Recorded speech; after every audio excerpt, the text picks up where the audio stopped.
Cut ಮಾಡ್ಲಿಕ್ಕೆ ಆಗಲ್ವಾ? Cut ಏ, ಮಾಡ್ಲಿಕ್ಕೆ. ಕಟ್ತೀರಿ, ನಾನು ಕೊಡ್ತೇನೆ ಮಾರ. ಈಗ ಉಂಟು ಕಟ್ತೀರಿ. ಕಟ್ ಮಾಡಿ ಹಾಕಿ ಮಾರ. ಓನ್ನಿ ಬಲು ಥ್ಯಾಂಕ್ ಯು ಬುಣಮ್ಮ ಥ್ಯಾಂಕ್ ಯು ಅಪ್ಪ ಅಪ್ಪ ಸ್ವಲ್ಪ ಮಾತ್ರ ಹಾಂ ಸ್ವಲ್ಪ ನಾಚಿಕೆ ಆಗ್ತಾ ಉಂಟು ಅಜೆತ್ತು ಝೂಮ್ करता ಅಜೆತ್ತು. ನಮ್ಮ ರಂಜಾಳದ್ದು ಭಯಂಕರ ಪವಾಡ ಇದ್ದಂತಹ ಮಾರಿಗುಡಿ ದೇವಸ್ಥಾನ ಅಂತ ಹೇಳ್ಬೋದು. ಚಾಕಿ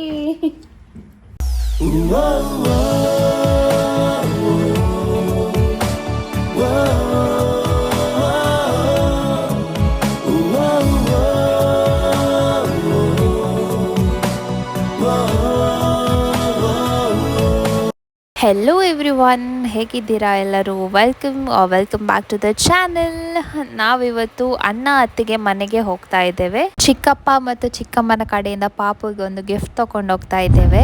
ಸೊ ನೋಡಿ, ಮರಗಿಡಗಳನ್ನು ನೋಡಿ ಪ್ರಕೃತಿಯನ್ನು ಆನಂದಿಸಿ. ಯಾಕಂದರೆ ನಮಗೆ ಈ ಫ್ಯೂಚರಲ್ಲಿ ಇದೆಲ್ಲ ನೋಡಲಿಕ್ಕೆ ಸಿಗೋದಿಲ್ಲ, ಇದಂತೂ 100%.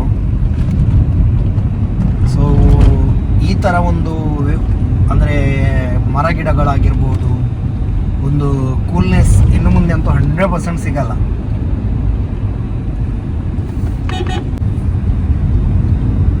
ಸೊ ನಾವಿವಾಗ ರಂಜಾಳ ಅಂದರೆ ಲೆಫ್ಟಿಗೆ ಹೋದರೆ ರಂಜಾಳ ಕಡೆ ಹೋಗುತ್ತೆ ನೋಡಿ, ಇಲ್ಲಿ ಬೋರ್ಡ್ ಇದೆ. ರೈಟಿಗೆ ಹೋದರೆ ಇರುವತ್ತೂರು ಕಡೆಗೆ ಹೋಗುತ್ತೆ. ಸೊ ನಾವು ಲೆಫ್ಟಿಗೆ ಹೋಗ್ಬಿಟ್ಟು ನೆಲ್ಲಿಕಾರ ಹಾಕಿ ಆ ರೂಟಲ್ಲಿ ಹೋಗ್ತಾ ಇದ್ದಾವೆ.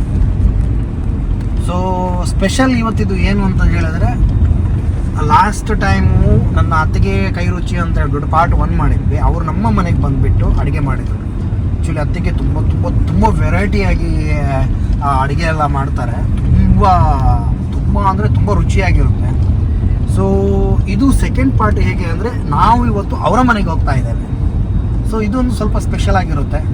ಸೊ ನಾವು ಮೊದಲೇ ಪ್ಲ್ಯಾನ್ ಹಾಕ್ಕೊಂಡಿದ್ವಿ. ಅಂದರೆ ಪ್ಲ್ಯಾನಲ್ಲಿ ಏನು ಚೇಂಜಸ್ ಅಂದರೆ, ಆ್ಯಕ್ಚುಲಿ ಅವರು ಅಡುಗೆ ಅಂದರೆ ನನ್ನ ತಮ್ಮ ಫಾರಿನಿಂದ ಬಂದಿದ್ದಲ್ಲ. ಸೊ ಇನ್ನು ಬುಧವಾರ ಹೋಗ್ತಾನೆ ರಿಟರ್ನ್ ಕುವೈಟ್ಗೆ. ಸೊ ಅದಕ್ಕೆ ಅವರೊಂದು ಒಂದು ಊಟ ಅಂದರೆ ಹೋಗೋಕ್ಕಿಂತ ಮುಂಚೆ ಒಂದು ಗೆಟ್ ಟುಗೆದರ್ ಮಾಡೋಣ ಅಂತ ಹೇಳಿದ್ರು. ಸೊ ಅದೇ ರೀತಿಯಲ್ಲಿ ನಾವು ಅದರೊಂದು ವಿಡಿಯೋ ಮಾಡೋಣ ಅಂತ ಹೇಳ್ಬಿಟ್ಟು ನಮ್ಮದೊಂದು ಪ್ಲ್ಯಾನ್ ಇತ್ತು. ನಮ್ಮ ಮಾತಾಡ್ದ ರಿಂಗ್ ಬಂತು ಅಣ್ಣಂದು, ಎಲ್ಲಿದ್ದೀರಾ ಅಂತ ಹೇಳ್ಬಿಟ್ಟು. ಯಾಕಂದರೆ ನಮ್ಮದು ಪ್ಲ್ಯಾನ್ ಇತ್ತು 3:30-4 ಗಂಟೆಗೆ ಹೋಗಬೇಕು ಅಂತ. ಅಂದರೆ ಸ್ವಲ್ಪ ಕೆಲಸ ಸ್ವಲ್ಪ ಜಾಸ್ತಿ ಆಯಿತು ಇವತ್ತು. ಹಾಗಾಗಿ ನೋಡಿ 5:15 ಆಯಿತು, 1 ಗಂಟೆ ಲೇಟ್ ಆಯಿತು. ಸೊ ಇದು ಆ್ಯಕ್ಚುಲಿ ನಮ್ಮದು ಈ ಪರಿಸರ ಕಾಣ್ತಾ ಇದೆಯಲ್ಲ ನಿಮಗೆ ಮುಂದೆ ಎಲ್ಲ, ಇವಾಗ ಮುಂಚೆ ಇಲ್ಲೆಲ್ಲ ಮರ ಇತ್ತು. ಇಲ್ಲೆಲ್ಲ ಅಷ್ಟೇನು ಮನೆ ಎಲ್ಲ ಇರ್ತಾ ಇರಲಿಲ್ಲ, ಫುಲ್ಲು ಇದು ಕಾಡು. ಸೊ ಆವಾಗ ಇದು ತುಂಬ ಸಪುರ ರೋಡು, ಸಿಂಗಲ್ ರೋಡ್ ಇತ್ತು. ಇವಾಗ ಡಬಲ್ ರೋಡ್ ಮಾಡಿದ್ದಾರೆ. ಫುಲ್ ಕಾಡಿದು ನೋಡಿ, ಇಲ್ಲಿ ರೇಟಲ್ಲಿ ಕಾಣ್ತಾ ಇದೆಯಲ್ಲ ಅದೇ ರೀತಿ ಕಾಡಿತ್ತು. ಬಟ್ ಇವಾಗ ಫುಲ್ಲು ಏನು ಹೇಳ್ತಾರೆ ನೋಡಿ, ಇಲ್ಲೆಲ್ಲ ಕಾಡಿತ್ತು ನೋಡಿ. ಇಲ್ಲಿ ಫುಲ್ಲು ಇಲ್ಲೆಲ್ಲ ಟವರ್ ಆಗುವಾಗ ನೋಡಿ, ಇಲ್ಲೆಲ್ಲ ಮರಗಿಡಗಳನ್ನು ಕಡಿದಿದ್ದಾರೆ. ಸೊ ಅಮ್ಮನಿಗೆ ನೆನಪಿದೆಯಾ ಇಲ್ಲೆಲ್ಲ ಕಾಡಿದ್ದದು? ಇದು ಎಲ್ಲ ತುಂಬ ದೊಡ್ಡ ಹಾಡು. ಅವಾಗ ಇದೆಲ್ಲ ಮನೆಯೇ ಇರಲಿಲ್ಲ ಅವಾಗ. ಫುಲ್ಲು ಇದು ಭಯಂಕರ ದೊಡ್ಡ ಕಾಡು ಅವಾಗ. ನೋಡಿ ಅಲ್ಲಿ ಮುಂದೆ ಕಾಣ್ತಾ ಇದೆಯಲ್ಲ ಅದೇ ರೀತಿ ದೊಡ್ಡ ದೊಡ್ಡ ಮರ ಎಲ್ಲ ಇತ್ತು ಈಗ. ಸೊ ಇಲ್ಲಿ ರಂಜಾಳದಲ್ಲಿ ಸ್ಪೆಷಲ್ ಇದೆ. ಸೊ ಇಲ್ಲಿ ಏನು ಸ್ಪೆಷಲ್ ಅಂದರೆ, ಇಲ್ಲಿ ಸ್ವಲ್ಪ ಮುಂದ್ಗಡೆ ಹೋದರೆ ಜೈನ ಬಸದಿ ಇದೆ. ರಂಜಾಳದಲ್ಲಿ ಜೈನ ಬಸದಿ ಇದೆ. ಇನ್ನು ಸ್ವಲ್ಪ ಮುಂದ್ಗಡೆ ಹೋದರೆ ಮಹಾಮಾಯಿ ದೇವಸ್ಥಾನ ಇದೆ ರಂಜಾಳದಲ್ಲಿ. ಸೊ ಇನ್ನೂ ಸ್ವಲ್ಪ ಮುಂದೆ ಹೋದರೆ ಮಹಾಲಕ್ಷ್ಮಿ ದೇವಸ್ಥಾನ ಇದೆ. ಸೊ ಇಲ್ಲಿ ಏನಂದರೆ ಎಲ್ಲ ನೋಡಿ, ಇಲ್ಲಿ ಕಾಣ್ತಾ ಇದೆಯಲ್ಲ ನೋಡಿ, ಇಲ್ಲಿ ಸೋದೆ ವಾದಿರಾಜ ಮಠ ಇದೆ ನೋಡಿ. ಇಲ್ಲಿ ಬಸದಿ ಇದೆ ನೋಡಿ, ಇಲ್ಲಿ ಮೇಲ್ಗಡೆ ಹೋಗೋಗಿದೆ ನೋಡಿ. ಸೊ ಇದು ರಂಜಾಳ ಗೌರ್ಮೆಂಟ್ ಸ್ಕೂಲು. ಮೊನ್ನೆ ಇದು ನೋಡಿ, ಇವಾಗ ಬಿಲ್ಡಿಂಗ್ ಕಾಣ್ತಾ ಇದೆಯಲ್ಲ, ಇದು ಬಿಲ್ಡಿಂಗ್ ಹೊಸದಾಗಿತ್ತು ಮೊನ್ನೆ. ಸೊ ಇಲ್ಲಿ ಇನಾಗ್ರೇಷನ್ಗೆಲ್ಲ ನಮ್ಮ ಕಾರ್ಕಳ MLA ಸುನಿಲ್ ಕುಮಾರ್ ಅವರು ಬಂದಿದ್ದರು. ಸೊ ನೋಡಿ, ಇದು ನಮ್ಮ ರಂಜಾಳದ್ದು ಭಯಂಕರ ಪವಾಡ ಇದ್ದಂತಹ ಮಾರಿಗುಡಿ ದೇವಸ್ಥಾನ ಅಂತ ಹೇಳ್ಬೋದು. ಇಲ್ಲಿ ವರ್ಷಾವಧಿ ಪೂಜೆ ಎಲ್ಲ ಆಗುತ್ತೆ. ನಾನು ಒಂದು ಶಾರ್ಟ್ಸ್ ಹಾಕಿದ್ದೆ, ನೀವು ನೋಡಿದ್ದೀರೇನೋ ಗೊತ್ತಿಲ್ಲ, ಸಣ್ಣ ಶಾರ್ಟ್ಸ್ ಎಲ್ಲ ಹಾಕಿದ್ದೆ. ಸೊ ಇದು ನೋಡಿ, ಇವಾಗ ಕಾಣ್ತಾ ಇರೋದು ನೋಡಿ ಮುಂದ್ಗಡೆ ನೋಡಿ, ಇದು ರಂಜಾಳ ಲಾಸ್ಟ್ ಸ್ಟಾಪ್ ನೋಡಿ. ಇದು bus stand Ranjala last stop. So ನೋಡಿ, ಈ ಪ್ರಕೃತಿ ಅಂತ ಹೇಳ್ತೀವಲ್ವಾ, ಇದು ಈ ಥರ ನೀವು ಯಾವ ಸುಡು ಬಿಸಿಲಿನಲ್ಲೂ ಬಂದರೂ ಕೂಡ ಇಲ್ಲಿ ಇನ್ನು ಸ್ವಲ್ಪ ಮುಂದ್ಗಡೆ ಹೋದಾಗ ನೀವು ಕರೆಕ್ಟಾಗಿ ಅಬ್ಸರ್ವ್ ಮಾಡ್ಬೋದು. ಇಲ್ಲಾದರೂ ಸ್ವಲ್ಪ ಮರಗಿಡಗಳು ತುಂಬ ಕಮ್ಮಿ ಇದೆ. ಆದರೂ ಇದು ಆ್ಯಕ್ಚುಲಿ ಈ ಗುಡ್ಡ ಕಾಣ್ತಾ ಇದೆಯಲ್ಲ ಮೇಲೆ ಎಲ್ಲ ಆ ಕಡೆ ಎಲ್ಲ, ಇದು ಮೂಜಿಮಲೆ ಅಂತ ಹೇಳ್ತಾರೆ ನಮ್ಮ ತುಳುವಿನಲ್ಲಿ. ಮೂಜಿಮಲೆ ಅಂದರೆ 3 ಮಲೆ ಅಂತ. ಇದು ಭಾರಿ ದೊಡ್ಡ ಗುಡ್ಡ ಇದೆ ಆ್ಯಕ್ಚುಲಿ. ದೇವ್ರದೇ ಇದೊಂದು ಇನ್ನೂ ಸಹ ಇದೆ, ಗೊತ್ತಿಲ್ಲ ಇದು ಯಾವಾಗ ಕಡಿತಾರೆ ಯಾವಾಗ ನಾಶ ಆಗುತ್ತೆ ಅಂತ ಗೊತ್ತಿಲ್ಲ. ಸೊ ಇವಾಗಿನ ತನಕ ಇದೆ, ಮುಂದೆ ಗೊತ್ತಿಲ್ಲ. ಇದು ನೋಡಿ ಇಲ್ಲಿ ರೈಟಲ್ಲಿ ಸ್ವಲ್ಪ ತೋರಿಸು, ಇಲ್ಲಿ ಈ ಕಡೆಯಿಂದ. ಸೊ ನೋಡಿ ಇದೊಂದು ಭಯಂಕರ ಅಂದರೆ ಭಯಂಕರ. ಇದು ರಂಜಾಳ ಆ ಕಡೆ 20ರಿಂದ ನೆಲ್ಲಿಕಾರ್ ತನಕ ಇದೊಂದು ಅಟ್ಯಾಚ್ಮೆಂಟ್ ಗುಡ್ಡ ಅಂತಲೇ ಹೇಳ್ಬೋದು. ಸೊ ನನ್ನ ಪ್ರಕಾರ ಗೊತ್ತಿಲ್ಲ ಇದಕ್ಕೆ ಮೂಜಿಮಲೆ ಅಂತ ಯಾವ ರೀತಿ ಹೆಸರು ಬಂತು ಅಂತ ಗೊತ್ತಿಲ್ಲ. ನೋಡಿ ಇಲ್ಲಿ ನಾವು ಡೈಲಿ ಅಪ್ ಆ್ಯಂಡ್ ಡೌನ್ ಮಾಡ್ತೇವೆ ಈ ರೋಡಲ್ಲಿ. ಇಲ್ಲಿ ಎಷ್ಟೇ ಬಿಸಿಲಿದ್ರೂ ಇಲ್ಲಿ ಒಂದು ಕೋಲ್ಡ್ ಗಾಳಿ ಬರುತ್ತೆ, ಮತ್ತು ಇಲ್ಲಿ ಸ್ವಲ್ಪ ಸಹ ಬಿಸಿಲು ತಾಗೋದಿಲ್ಲ. ಅಂದರೆ ಪ್ರಕೃತಿ ನಮಗೆ ಕಲಿಸ್ತಾ ಇದೆ. ಅಂದರೆ ನೋಡಿ, ಮರಗಿಡಗಳನ್ನು ಕಡಿಬೇಡಿ. ಅಂದರೆ ಎಷ್ಟು ಬಿಸಿಲು ಇರ್ಬೋದು. ಇವಾಗ ನೀವು ನೋಡ್ಬೋದು 38-39 ಡಿಗ್ರಿ ಸೆಲ್ಸಿಯಸ್ ತನಕ ಕ್ಲೈಮ್ ಆಗ್ತಾ ಇದೆ ಇವಾಗ ಹೀಟು. ಇಲ್ಲಿ ನಿಮಗೆ ಇಲ್ಲಿ ಬಂದುಬಿಟ್ಟು ನೀವು ಗೂಗಲಲ್ಲಿ ನೋಡಿದ್ರೆ ಅಷ್ಟು ನಿಮಗೆ ಕ್ಲೈಮೇ ಆಗೋದಿಲ್ಲ. ಅಂದರೆ ಗಾಡಿಯಲ್ಲೂ ಕೂಡ, ಇಲ್ಲಿ ಗಾಡಿ ಒಂದು 10 ನಿಮಿಷ ನಿಲ್ಲಿಸ್ಬಿಟ್ಟು ನೋಡಿದ್ರು ಕೂಡ AC ಹಾಕದೇನೆ ನೋಡಿ ಇಲ್ಲಿ ಎಷ್ಟು ಮರಗಿಡಗಳು ಕಾಣ್ತವೆ. ನೋಡಿ ಲೆಫ್ಟಲ್ಲೆಲ್ಲ ನೋಡಿ ಎಷ್ಟೆಷ್ಟು ವರ್ಷದಿಲ್ಲ ಮರಗಿಡ ನೋಡಿ. ಸೊ ನೋಡಿ ಇಲ್ಲಿ ತುಂಬ ಅಂದರೆ ತುಂಬ ಕೂಲ್ ಆಗಿರುತ್ತೆ. ಇಲ್ಲಿ ಎಷ್ಟೇ ಬಿಸಿಲಿರಲಿ, ಇದೊಂದು ಕೇವಲ ಒಂದು 5 ನಿಮಿಷ ಅಷ್ಟೇ ಇಲ್ಲಿಂದ ಅಲ್ಲಿ ತನಕ. ಭಾರಿ ಒಂದು ಒಳ್ಳೆಯ ವೆದರ್ ಅಂತಲೇ ಹೇಳ್ಬೋದು. ಇಲ್ಲಿ ಮುಂಚೆ ಎಲ್ಲ ಬರುವಾಗ ನಾವು ಹೆದರ್ತಿದ್ವಿ, ಇಲ್ಲೆಲ್ಲ ಹುಲಿ ಎಲ್ಲ ಇದೆ ಅಂತ ಹೇಳ್ಬಿಟ್ಟು. ಇವಾಗೆಲ್ಲ ಗಾಡಿ ಇದೆ, ಅಷ್ಟೊಂದು ಇದಾಗಲ್ಲ. ಆದ್ರೂ ಇದೊಂದು ನೋಡಿ, ಒಂದು ಇಷ್ಟೊಂದು ತುಂಬ ಅಂದರೆ ನಿರ್ಜನ, ಅಂದರೆ ಒಂದು ಮೈಂಡ್ ಪೀಸ್ ಆಫ್ ಅಂದರೆ ಸಿಗುತ್ತಲ್ವ. ಸೊ ಇಲ್ಲಿ ರೈಟಲ್ಲಿ ಇಲ್ಲೊಂದು ಇದು ಕಾಣ್ತಾ ಇದೆ ನೋಡಿ, ಅಲ್ಲೊಂದು ಕಲ್ಲೆಲ್ಲ ಕಾಣ್ತಾ ಇದೆಯಲ್ಲ, ಅಲ್ಲಿ ಮಳೆಗಾಲದಲ್ಲಿ ಗುಡ್ಡದಿಂದ ನೀರು ಬರುತ್ತೆ. ಅಂದರೆ ಹೊಸರು ನೀರು ಅಂತ ಹೇಳ್ತೀವಲ್ಲ, ಭಾರಿ ಒಂದು ಕ್ಲೀನ್ ನೀರು. ನಾವು ಇಲ್ಲಿ ಮಳೆಗಾಲದಲ್ಲಿ ಹೋಗುವಾಗೆಲ್ಲ ನೀರನ್ನು ಕುಡಿತಾ ಇದ್ವಿ ಇಲ್ಲಿ ನಿಲ್ಲಿಸ್ಬಿಟ್ಟು. ಭಾರಿ ಒಂದು ಕ್ಲೀನ್ ನೀರು, ಅಂದರೆ ಆ ಕಡೆಯಿಂದ ಗುಡ್ಡ ಮೇಲಿಂದ ಬರ್ತಾ ಇತ್ತು. ಯಾರಾದರೂ ಏನಾದರೂ ಮಾಡಿದರೆ ಮಾತ್ರ ಅವಸ್ಥೆ ಆಗ್ತಿತ್ತು. ಸೊ ಆಯಿತು, ಇನ್ನಾಯಿತು. ಇದನ್ನು ನಾವು ಯಾವ ರೀತಿ ಹೇಳಬೇಕು ಅಂತ ಗೊತ್ತಿಲ್ಲ. ಸೊ ನೋಡಿ, ಇಲ್ಲಿ ಸಹ ಮುಂಚೆ ಅದೇ ರೀತಿ ಇತ್ತು. ಬಟ್ ನೋಡಿ, ಒಂದು ಅಲ್ಲಿ ಹಿಂಗೆ ಪ್ರಕೃತಿ ಇತ್ತು, ಇಲ್ಲೆಲ್ಲ ಮನೆಗಳು ಬಂದಿದೆ, ಆ ಜನರ ವಾಸಸ್ಥಾನ ಆಗಿದೆ. ಅಂದರೆ ವಾಸಸ್ಥಳ ಅಂದರೆ ಹೆಂಗಂತ ಹೇಳೋದು ಅಂತ ಗೊತ್ತಿಲ್ಲ. ಜನ ಜಾಸ್ತಿ ಆಗ್ತಾ ಇದೆ, ವಾಸಿಸ್ಲಿಕ್ಕೆ ಜಾಗ ಕಮ್ಮಿ ಆಗ್ತಾ ಇದೆ ಅಂತ ಹೇಳ್ಬೋದಾ, ಅಥವಾ ಮುಂಚೆ ಎಲ್ಲ ಗೊತ್ತಿಲ್ಲ. ಇದು ಹೆಂಗೆ ಹೇಳೋದು ಅಂತ ಗೊತ್ತಿಲ್ಲ. ನೋಡಿ ಇವಾಗ ಇಲ್ಲೆಲ್ಲ ನೋಡಿ ಮನೆ ನೋಡಿ, ಇಲ್ಲೆಲ್ಲ ಮಣ್ಣೆಲ್ಲ ಮಾಡಿಬಿಟ್ಟು ಮನೆ ಎಲ್ಲ ಆಗ್ತಾ ಇದೆ.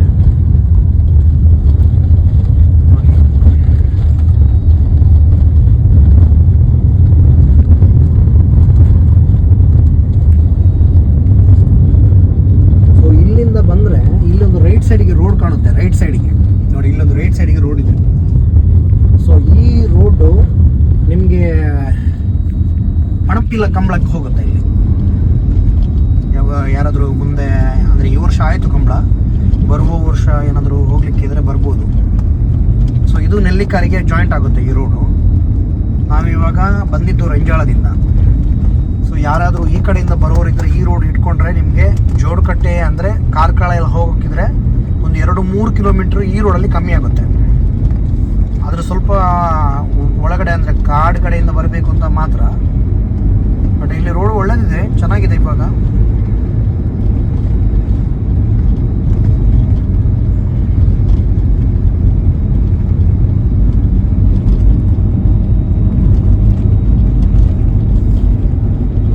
ನೋಡಿ, ರೋಡ್ ಮಾಡಲಿಕ್ಕೆ ಮನಸ್ಸಿದ್ರೆ ಮರಗಳನ್ನು ಕಡಿಬೇಕು ಅಂತ ಇಲ್ಲ. ನೀವು ನೋಡಿರ್ಬೋದು ಇವಾಗಲೇ ಆ ಕಡೆ ಒಂದು ಈ ಕಡೆ ಒಂದು ದೊಡ್ಡ ದೊಡ್ಡ ಮರ ಇದೆ, ಅದರ ನಡುವೆ ರೋಡ್ ಮಾಡಿದ್ದಾರೆ.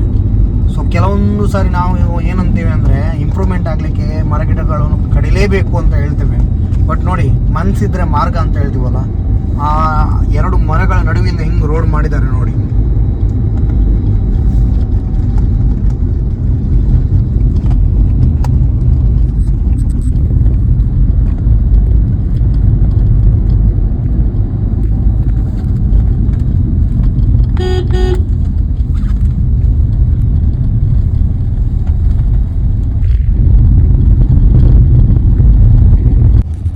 ಇದ್ರ ಬಗ್ಗೆ ನಾನು ಹೇಳಿದ್ರೆ ಎಲ್ಲಾದರೂ ಒಂದು ಅಂದರೆ ಅತಿರೇಕ ಅಂತ ಅಂದ್ಕೊಳ್ಬೋದು. ಬಟ್ ನೋಡಿ ಅಲ್ಲಿಂದ ಬಂದ ರೋಡ್ ಹಿಂಗಿತ್ತು, ಇಲ್ಲಿ ಏನಾಗಿದೆ ನೋಡಿ. ಇಲ್ಲಿ ನೋಡಿ ನಮ್ಮೊಂದು ಅಂದ್ಕೊಳ್ಳೋದು ಇದಕ್ಕೆಲ್ಲ ಮರಗಿಡಗಳನ್ನು ನಾವು ಸುಲಭವಾಗಿ ಕಡಿತೇವೆ ಇಂಪ್ರೂವ್ಮೆಂಟ್ ಹೆಸರಲ್ಲಿ. ನೋಡಿ ಅಲ್ಲಿ ಒಂದು ಸ್ವಲ್ಪ ರೋಡ್ ಅಗಲ ಮಾಡ್ಬೋದು, ಆ ಕಡೆ ಈ ಕಡೆ ಮನೆ ಇದೆ, ಸ್ವಲ್ಪ ಅಡ್ಜಸ್ಟ್ಮೆಂಟ್ ಮಾಡ್ಬೋದು, ಸ್ವಲ್ಪ ಅಗಲ ಮಾಡ್ಬೋದು.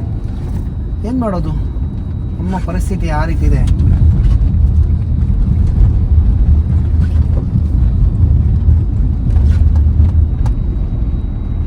ಸೊ ಇದು ನೆಲ್ಲಿಕಾರು ಗೌರ್ಮೆಂಟ್ ಸ್ಕೂಲ್. ಇಲ್ಲಿ ಮತ್ತು ಲೆಫ್ಟ್ ಮತ್ತು ರೈಟಲ್ಲಿ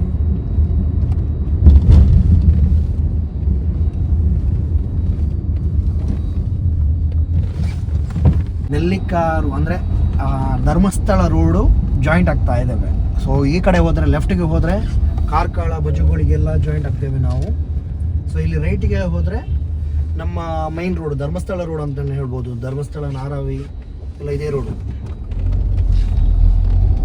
ಸೊ ಆದಷ್ಟು ಡ್ರೈವಿಂಗ್ ಮಾಡುವಾಗ ಆ ಕಡೆ ಈ ಕಡೆ ಎಲ್ಲ ನೋಡಿಬಿಟ್ಟು ಸ್ವಲ್ಪ ನಿಲ್ಲಿಸ್ಬಿಟ್ಟು ಹೋಗಿ. ಯಾಕಂದರೆ ಇವಾಗೆಲ್ಲ ಆಕ್ಸಿಡೆಂಟ್ ಆಗೋದಿಲ್ಲ ಜಾಸ್ತಿ, ಅದೇ ಕಾರಣಕ್ಕೆ ನಾವು ಆ ಕಡೆ ಈ ಕಡೆ ನೋಡೋದಿಲ್ಲ. ನಮ್ಮ ಅರ್ಜೆಂಟಲ್ಲಿ ನಾವು ಇರ್ತೇವೆ, ಸೊ ಬರ್ತೇವೆ. ಸೊ ನೋಡಿ ಇಲ್ಲಿಂದನೂ ನೀವು ಒಂದು ಅಬ್ಸರ್ವ್ ಮಾಡ್ಬೋದು, ಈ ರೋಡಲ್ಲಿ ದಿನನಿತ್ಯ ಯಾರಾದರೂ ಸಂಚರಿಸೋರಿದ್ದರೆ ಅವರಿಗೆ ಅರ್ಥ ಆಗುತ್ತೆ ಇದು. ಸೊ ಇಲ್ಲಿಂದ ನೋಡಿ ನೀವು ಅಬ್ಸರ್ವ್ ಮಾಡಿ, ನಾನು ಅಲ್ಲಿ ಹೇಳ್ದಾಗೆ ಎಷ್ಟು ಒಳ್ಳೆ ಕೂಲ್ ವೆದರ್ ಅಂದರೆ ನೋಡಿ. ಇಲ್ಲಿಂದ ನೀವು ಹೋಗುವಾಗ ಗೊತ್ತಾಗುತ್ತೆ ನಿಮಗೆ ಯಾವ ರೀತಿ ಒಂದು ಮರ ಗಿಡಗಳಿದೆ ನೋಡಿ.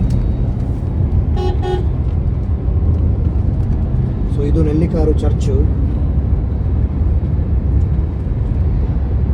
ಸೊ ನೋಡಿ ಇಲ್ಲಿ ನೋಡಿ, ಇವಾಗ ಇನ್ನೊಂದು 8 ನಿಮಿಷ ಕರೆಕ್ಟಾಗಿ ನಿಮಗೆ ಒಂದು ಚೂರು ಸೂರ್ಯನ ಕಿರಣ ಮಾರ್ಗಕ್ಕೆ ಬೀಳಲ್ಲ. ಅಂದರೆ ಅಷ್ಟು ಮರ ನೋಡಿ. ನೋಡಿ ಇಲ್ಲಿಂದ ನೋಡಿ ಇದೆ ನೋಡಿ, ಫುಲ್ ನೆರಳು, ಅಷ್ಟು ದಟ್ಟವಾಗಿದೆ ನೋಡಿ ಮರ. ಸೊ ಇಲ್ಲಿ ಯಾರಾದರೂ ಬೈಕಲ್ಲಿ ಪ್ರಯಾಣಿಸಿದರೆ ಅವರಿಗೆ ಗೊತ್ತಾಗುತ್ತೆ. ನೀವು ಆ ಕಡೆಯಿಂದ ಬಂದರೆ ಸ್ವಲ್ಪ ಬಿಸಿಲಿದ್ದಾಗ ಮಧ್ಯಾಹ್ನದ ಹೊತ್ತಲ್ಲಿ ಬಂದವರಿಗೆ ಇದು 100% ಅನುಭವ ಆಗಿರುತ್ತೆ. ಇಲ್ಲಿಂದ ಅಲ್ಲಿ ತನಕ ಬಂದಾಗ ಅಂದರೆ ಕೋಲ್ಡ್ ಗಾಳಿ ಅಂತ ಹೇಳ್ತೀವಲ್ಲ, ಚಿಮ ಗಾಳಿ ಅಂತ ಹೇಳ್ತೀವಲ್ಲ, ಅದು ಬೀಸುತ್ತೆ. ಅದೇ ಒಂದು ಅಲ್ಲಿಂದ ಒಂದು 10 ನಿಮಿಷನೇ ಅಂತ ಇಟ್ಕೊಳ್ಳಿ, ಇಲ್ಲಿಂದ ಅಲ್ಲಿ ತನಕ. ಅಲ್ಲಿಂದ ಆ ಕಡೆ ಹೋದರೆ ಬಿಸಿ ಗಾಳಿ ಬರುತ್ತೆ. ಸೊ ಅಂದರೆ ಎಲ್ರಿಗೂ ನಾನು ಹೇಳೋದು ಏನಂದರೆ ಈ ವಿಡಿಯೋ ಮೂಲಕ, ದಯವಿಟ್ಟು ಪ್ರಕೃತಿಯನ್ನು ನಾಶ ಮಾಡಬೇಡಿ. ಪ್ರಕೃತಿ ಅಲ್ಲ, ನಮಗೆ ಎಷ್ಟು ಬೇಕು ಅದಕ್ಕಿಂತ ಸ್ವಲ್ಪ ಆದರೂ, ಅಂದರೆ ಒಂದು ಏನು ಹೇಳ್ತಾರೆ, ಮನೆಗೊಂದು ಮರ ಅಂದರೆ ಮರ ಅಂದರೆ ನಾವೇನು ಅಂದ್ಕೊಳ್ತೇವೆ, ನಮಗೆ ತೋಟಕ್ಕೆ ತೆಂಗಿನ ಮರ, ಅಡಿಕೆ ಮರ ಆ ಥರ ಅಲ್ಲ. ಈ ಥರ ಒಂದು ಯಾವುದಾದ್ರೂ ದಟ್ಟವಾಗಿ ಬೆಳೆಯುವಂಥ ಮರವನ್ನು ಮನೆಗೊಂದು ದಯವಿಟ್ಟು ನೆಟ್ಟು ಇದು ಮಾಡಿ. ಯಾಕಂದರೆ ಮುಂದಿನ ಪೀಳಿಗೆಗಳಿಗೆ ನಾವು ಏನು ಕೊಡ್ತೀವೋ ಗೊತ್ತಿಲ್ಲ, ಒಂದು ಪರಿಸರ, ಒಂದು ಉತ್ತಮವಾದ ಗಾಳಿ ಒಂದು ಕೊಟ್ಟರೆ ಉಂಟಲ್ಲ. ಇವಾಗ ನೀವು ನೋಡ್ಬೋದು ಡೆಲ್ಲಿಯಲ್ಲಿ ಆಗಿರೋ ಪರಿಸ್ಥಿತಿ ಹೇಗಿದೆ ಅಂತ. ಜನಸಂಖ್ಯೆ ಜಾಸ್ತಿ ಆಗ್ತಾ ಇದೆ, ಅವರಿಗೆ ಕ್ಲೀನ್ ಏರ್ ಸಿಗ್ತಾ ಇಲ್ಲ. ಸೊ ಇನ್ನಿದೆ ಮರ ಇದೆ, ಬಟ್ ಆ ರೀತಿ ಇಲ್ಲ.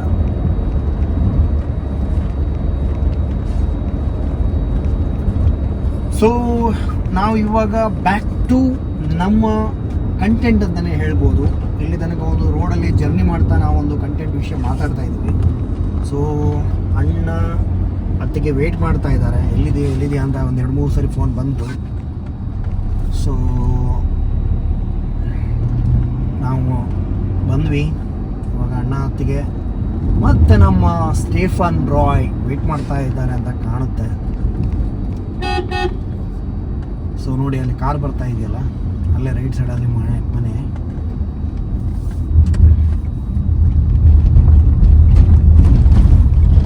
ಗೇಟ್ ಎಲ್ಲ ಓಪನ್ ಮಾಡಿಬಿಟ್ಟು ರೆಡಿ ಇದ್ದಾನೆ. ಸೊ ನಾವು ಇವಾಗ ಎಂಟ್ರಿ ಆಗ್ತಾ ಇದ್ದೇವೆ. ನೋಡಿ ಅವರು ಆಟೋ ಓಡಿಸ್ತಾರೆ. ಅವು ನೋಡಿ ಅಲ್ಲಿ ಮಗು ನೋಡಿ, ಮಗು ಎಕ್ಸ್ಪ್ರೆಷನ್ ನೋಡಿ ಅವನು. ವಾ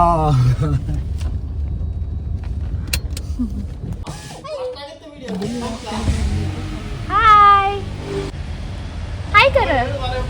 ಹಾಯ್. ನಮಸ್ಕಾರ. ಓಯ್ ಇನ್ನೆಂತಿನ ಮಾರೇರೆ.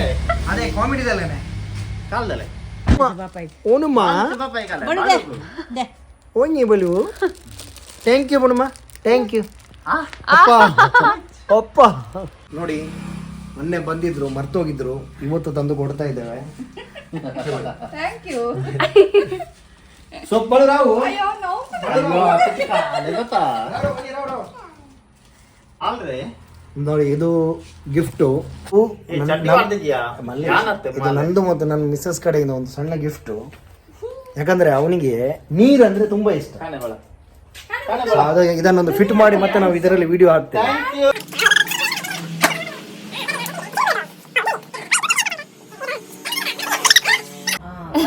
ಚಾಕಿ ಅತ್ತಿಗೆ ಟೀ ಮಾಡಿ ಕೊಟ್ಟರು, ಅದನ್ನು ಕುಡಿತಾ ಇದ್ದೇವೆ ಫಸ್ಟಿಗೆ.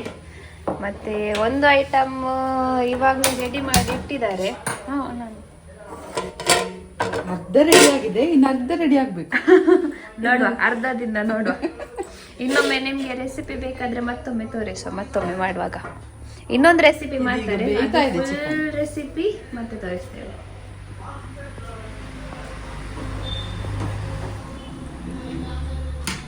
ಇದೊಂದು ಸ್ಟಾರ್ಟರ್ ರೀತಿಯಲ್ಲಿ ಮಾಡ್ತಾ ಇದ್ದಾರೆ.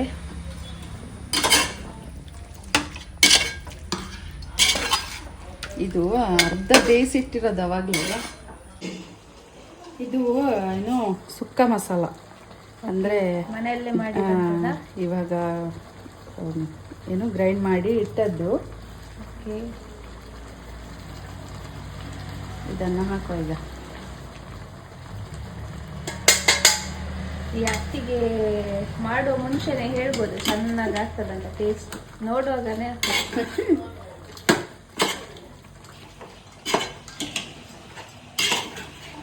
ಮಸಾಲೆ ಇದಕ್ಕೆ ಚೆನ್ನಾಗಿ ಮಿಕ್ಸ್ ಮಾಡಿ ಬೇಯಿಸ್ಬೇಕು ಒಳ್ಳೆ ರೀತಿ.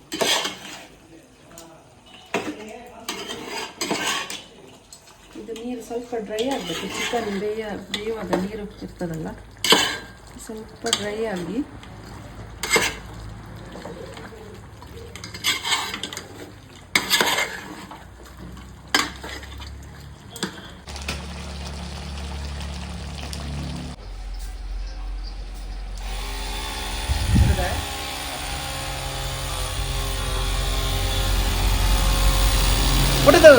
ಕುಟದ ನಂಗೆ ಏತೈತ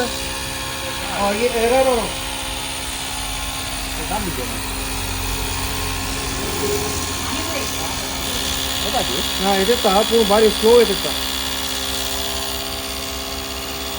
ಈಗ ಇದು ಕಾಯಿ ತುರಿ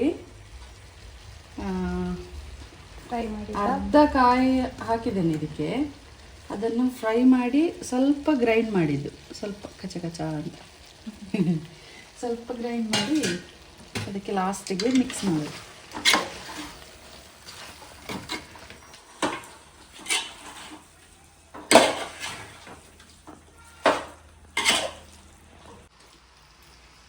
ಒಂದೆರಡು ನಿಮಿಷ ಹಾಗೆ ಬೇಡಿ.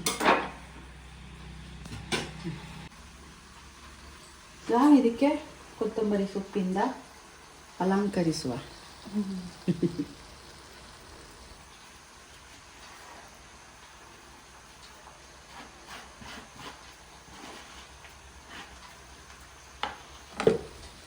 Yummy yummy dish number 1 ready ಆಗಿದೆ. ಇನ್ನೊಂದು ಯಮ್ಮಿ ಯಮ್ಮಿ ರೆಡಿ ಆಗಬೇಕು. ಇದು ಈಗ ರೆಡಿ ಆಯಿತು. ಚಿಕನ್ ಸುಕ್ಕ ಮಂಗಳೂರು ಸ್ಟೈಲ್.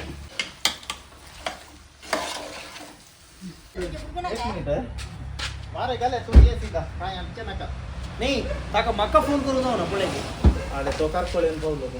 ತಕೊಂಡ ಪಿನ್ ನಡು ಸ್ವಲ್ಪ ಕೈ ಆಯ್ತು. ನೋಡಿ ಇಲ್ಲಿ ಹರಸಾಹಸ ಮಾಡಿ ಎಲ್ಲಿಗ ಹೋಗಿ ಗಾಳಿ ಹಾಕಿ ಬಂದ್ರು. ಅಂಗಿಲ ಚಟಿಲಕ್ಕೆ ಪ್ಲಾನ್ ಐತೆ. ಅಂಗಿಲ ಚಟಿಲಕ್ಕೆ ಪ್ಲಾನ್ ಐತೆ. Cut cut cut cut cut ಕಡಿ. ಮೊನ್ನೆ ನೀವು ಚಿಲ್ಲಿ ಚಿಕನ್ ರೆಸಿಪಿ ನೋಡಿದ್ದೀರಾ, ಇವತ್ತು ಚಿಕನ್ ಗ್ರೇವಿ ಮಾಡ್ತಾ ಇದ್ದಾರೆ. ಅವರ ಬಾಯಲ್ಲೇ ಕೇಳೋಣ ಯಾವ ತರ ರೆಸಿಪಿ ಮಾಡ್ತಾರೆ ಅಂತ. ಇಂಗ್ರೀಡಿಯೆಂಟ್ಸ್ ಎಲ್ಲ ಅವರೇ ಹೇಳ್ತಾರೆ, ಬನ್ನಿ. ಇಲ್ಲಿ 1.5 kg ಚಿಕನ್ ಇದೆ. 1.5 kg. ಇದಕ್ಕೆ ಫಸ್ಟು ಮಸಾಲೆ ಗ್ರೈಂಡ್ ಮಾಡುವ. ನಾನು ಅರ್ಧ ಹೋಳು ಕಾಯಿ ತಗೊಂಡಿದ್ದೇನೆ.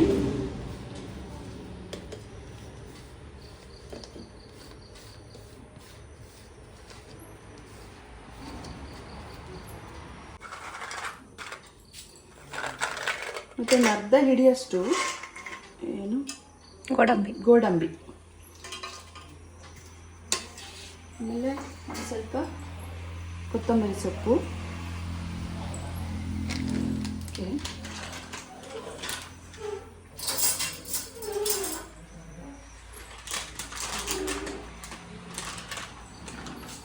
ಖಾರಕ್ಕೆ ಎಷ್ಟು ಬೇಕಷ್ಟು ಚಿಲ್ಲಿ ಪೌಡರ್. ನಾನು 2 ಸ್ಪೂನ್ ಹಾಕಿದೆ. ಮತ್ತು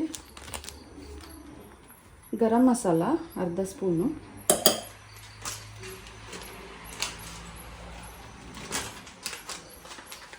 ಇದು ಧನಿಯಾ ಪೌಡರ್ 2 ಸ್ಪೂನ್ ಹಾಕಿದ್ದೇನೆ, 2-2.5 ಅಷ್ಟು. ಇದನ್ನೀಗ ಗ್ರೈಂಡ್ ಮಾಡುವ ನೈಸಾಗಿ. ನೀರೆಷ್ಟು ಬೇಕಾಗ್ತದೆ ಅಷ್ಟು ಹಾಕಿ ಗ್ರೈಂಡ್ ಮಾಡುವ.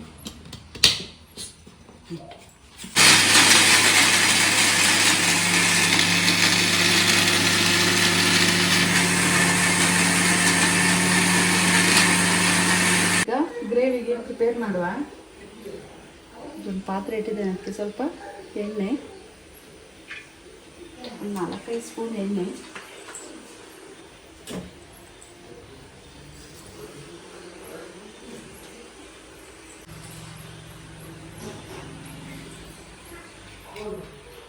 ಎಣ್ಣೆ ಬಿಸಿ ಆದಮೇಲೆ ಇದು ಮೀಡಿಯಂ ಸೈಜ್ದು 3 ಈರುಳ್ಳಿ ಹಾಕಿದ್ದೇನೆ. ಈಗ ಫ್ರೈ ಮಾಡುವ.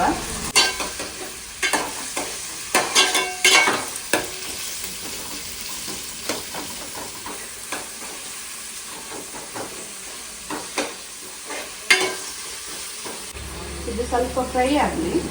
ಈಗ ಇದಕ್ಕೆ ಜಿಂಜರ್ ಗಾರ್ಲಿಕ್ ಪೇಸ್ಟ್ ಹಾಕ್ತೇನೆ. ನೋಡಿ, ಅತ್ತಿಗೆ ಮನೆಯಲ್ಲೇ ಮಾಡಿದ್ದು, ಮನೆಯಲ್ಲೇ ಮಾಡಿದ್ದು ಪೇಸ್ಟ್. 2 ಸ್ಪೂನ್ ಹಾಕಿದ್ದೇನೆ.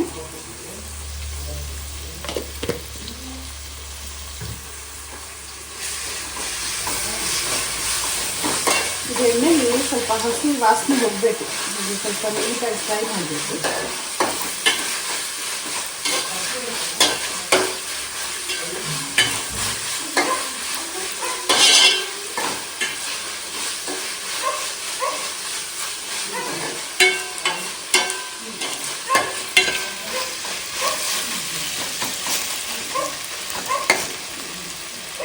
ಫ್ರೈ ಆಗಲಿ.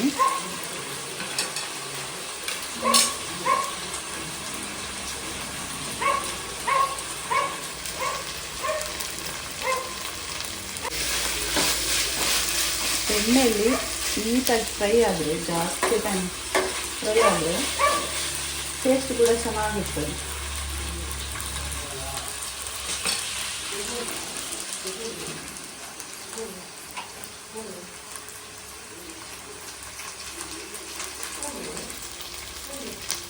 ಈಗ ಫ್ರೈ ಆಗಿದೆ. ಇದು ಚಿಕ್ಕದು ಒಂದು 2 ಟೊಮೆಟೊ ಹಾಕಿದ್ದೇನೆ.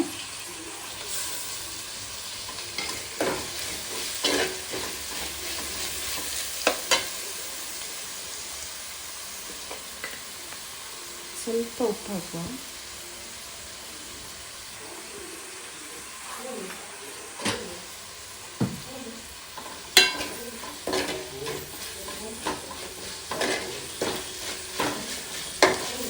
ಇದು ಟೊಮೆಟೊ ಚೆನ್ನಾಗಿ ಇದೇನು ಬೇಯಬೇಕು, ಮ್ಯಾಶ್ ಆಗಬೇಕು. ಅಲ್ಲಿ ತನಕ ಇದು ಎಣ್ಣೆಲ್ಲ ಫ್ರೈ ಆಗಿ.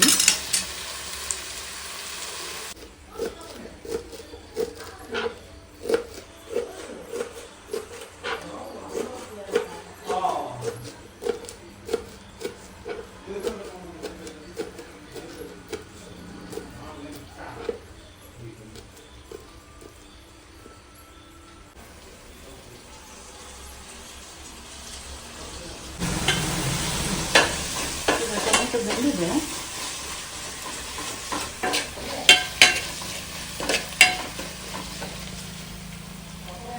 ಈಗ ಇದು ಗ್ರೈಂಡ್ ಮಾಡಿದ್ದು ಮಸಾಲೆ ನೋಡಿ, ಆಗಲೇ ಗ್ರೈಂಡ್ ಮಾಡಿದ್ದು ಇದನ್ನು ಹಾಕುವ. ಇದನ್ನು ಫಸ್ಟ್ ಎಣ್ಣೆಲೆ ಫ್ರೈ ಮಾಡಬೇಕು. ಅದು ಹಸಿ ವಾಸನೆ ಎಲ್ಲ ಹೋಗೋ ತನಕ ಫ್ರೈ ಮಾಡಬೇಕು.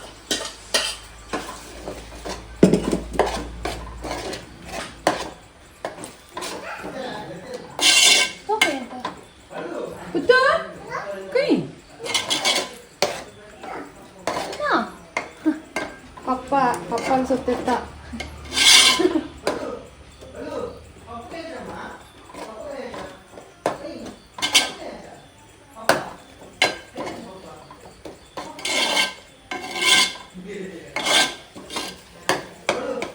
ಇದೀಗ ಎಣ್ಣೆಯಲ್ಲಿ ಚೆನ್ನಾಗಿ ಫ್ರೈ ಆಗಲಿ.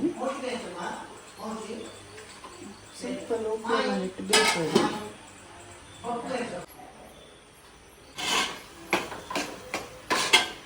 ಸ್ವಲ್ಪ ಥಿಕ್ನೆಸ್ಗೆ ಬಂದಿದೆ, ಥಿಕ್ಕಾಗಿದೆ.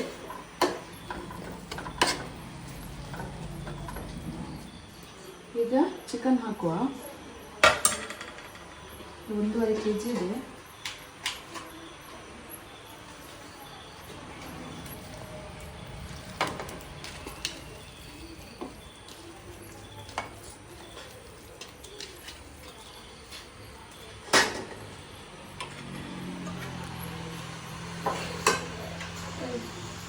ಚಿಕನ್ಗೆ ಎಷ್ಟು ಬೇಕಷ್ಟು ಉಪ್ಪು ಹಾಕಿ ಬೇಯಲಿಕ್ಕೆ ಬಿಡುವ.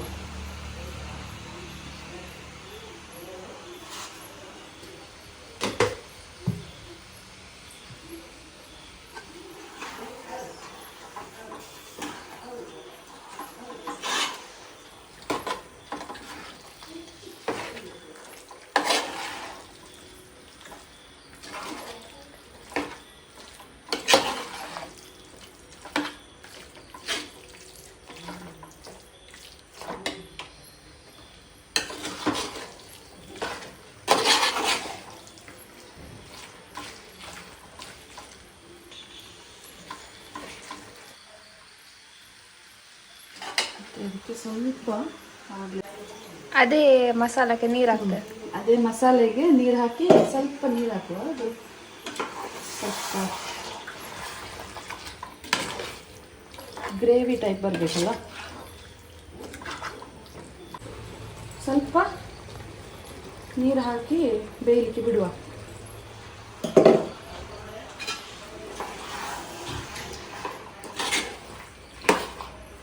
ಗ್ರೇವಿ ಸ್ವಲ್ಪ ಬೇಯಲಿಕ್ಕೆ ಬಿಡುವ. ಯಾರದು? ಹಾಯ್, ಎಲ್ಲಿಗ? ಹೇಯ್ ನಿಲ್ಲ.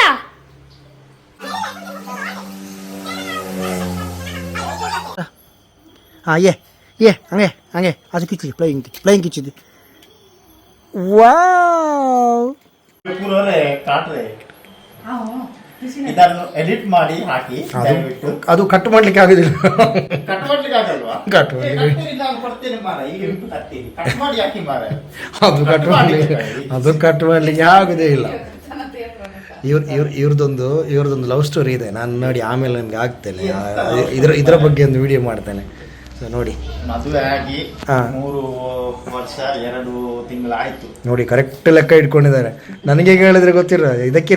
ನೋಡಿ ಆ ಅತ್ತೆಗೆ ತುಂಬ ನಗು ಅಂತು. ಸೊ ಅವರಿಗೆ ಮೊನ್ನೆ ಸ್ವಲ್ಪ ನಾಚಿಕೆ ಆಗ್ತಾ ಇತ್ತು, ಇವತ್ತು ಸ್ವಲ್ಪ ಒಂದು ಆಕ್ಟಿವ್ ಆಗಿದ್ದಾರೆ. ಸ್ವಲ್ಪ ಮಾತ್ರ ಸ್ವಲ್ಪ ನಾಚಿಕೆ ಆಗ್ತಾ ಉಂಟು.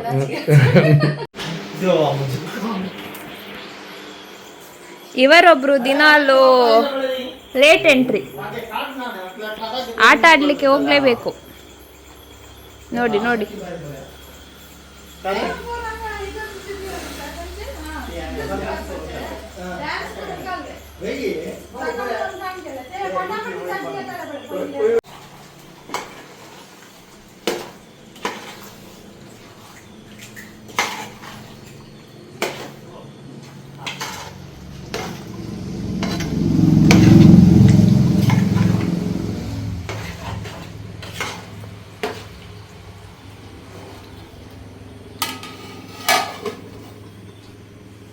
ಸೊ ನೋಡಿ, ಇಲ್ಲಿ ಗಂಡ ಹೆಂಡ್ತಿದ್ದೀವಿ ನಾವು, ಗುಟ್ಟಲ್ಲಿ ನಡೀತಾ ಇದೆ ನೋಡಿ. ನನ್ನೆಲ್ಲ ಬಂದದ್ದು ನೋಡಿ.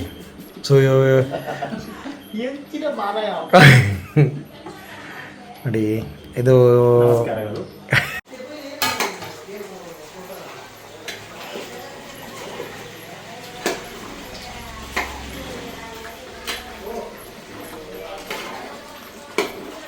ಚಿಕನ್ ನೀರು ಬಿಟ್ಟಿದೆ ನೋಡಿ ಈಗ ಸ್ವಲ್ಪ ತೆಳುವಾಯಿತು ಗ್ರೇವಿ.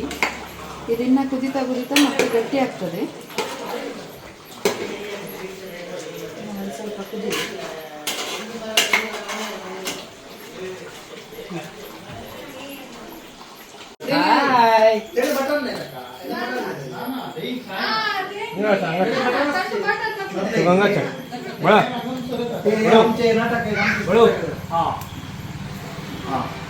ಯಾವ ಅನ್ಕೊಂಡ್ವಿ कोण म्हणतो ನೆಂಟರು ಬಂದಿರು 2 ದಿವಸ ಇದ್ದಾರೆ ಊರಲ್ಲಿ. ನಾಳೆ ಒಂದು ಮ್ಯಾಚ್ ನಂಗೆ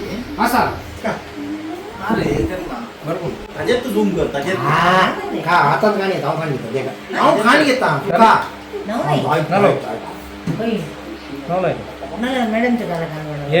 तिथं झूम करतोय टाटा IPL ते लागा ना ಚಾನಲ್ ಗಲ್ಲದೆ ಅದು ಪೂರ ಎತ್ತಲ್ಲ ಆಯಿತು. ಇದಿಷ್ಟು ಕುಕ್ಕಿಂಗ್ಸ್ ಬಂದು ಸಾಕಿದೆ ಗ್ರೇವಿ.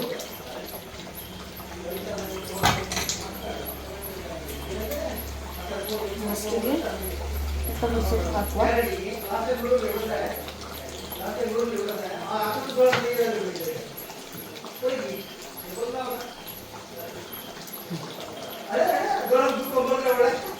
ಚಿಕನ್ ಗ್ರೇವಿ ರೆಡಿ ಆಯಿತು. ಟೇಸ್ಟ್ ಮಾಡಿ ಹೇಳಬೇಕು. Yes sure. ಇದು ಸ್ಟವ್ ಆಫ್ ಮಾಡುವ. Okay done.